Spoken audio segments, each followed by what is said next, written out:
ప్రియులారా, మన ప్రభు అయిన యేసు క్రీస్తు నామంలో మీకు శుభోదయం. ఆయనను గూర్చి అనుదిన ఆత్మీయ ఆహారం, మే 8 శుక్రవారం. నేటి మన ధ్యాన లేఖనం ద్వితీయోపదేశకాండము 11వ అధ్యాయం 24వ వచనం. మీరు అడుగుపెట్టు ప్రతి స్థలము మీదగును, అరణ్యము మొదలుకొని లెబానోను వరకును, యూఫ్రటీసు నది మొదలుకొని పడమటి సముద్రం వరకును మీ సరిహద్దు వ్యాపించను. వ్యాఖ్యాన అంశం: మన సరిహద్దు క్రీస్తే. మొదటి భాగం. వ్యాఖ్యాన అంశం: మన సరిహద్దు క్రీస్తే. మొదటి భాగం. వ్యాఖ్యానం: మొదటి సరిహద్దు అరణ్యం.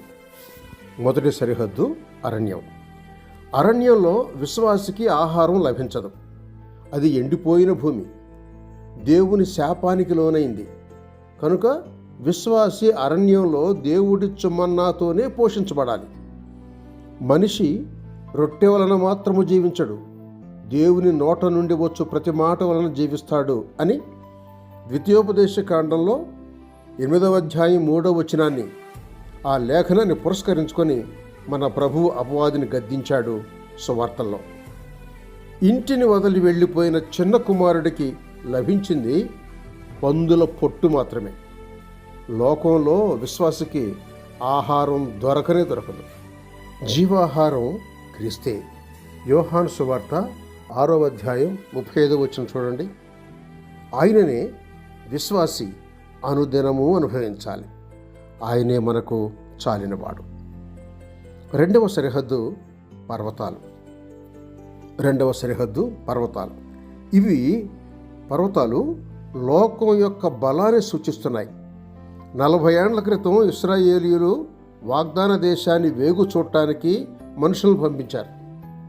వారిలో 10 మంది చెడ్డ సమాచారంతో తిరిగి వచ్చారు.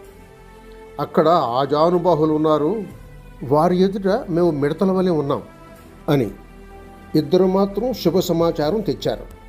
కాలేబు ప్రజలతో, మనం నిశ్చయంగా వెళ్ళుదము, దాన్ని స్వాధీనపరచుకుందాము, దానిని జయించుటకు మన శక్తి చాలును అని అన్నాడు. సంఖ్యాకాండం 13వ అధ్యాయం 30వ వచనం చూడండి.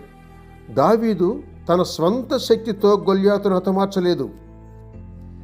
తమ దేవుని ఎరుగువారు బలము కలిగి గొప్ప కార్యములు చేయుదురు అని దానియేలు గ్రంథం 11వ అధ్యాయం 32వ వచనం చెబుతోంది.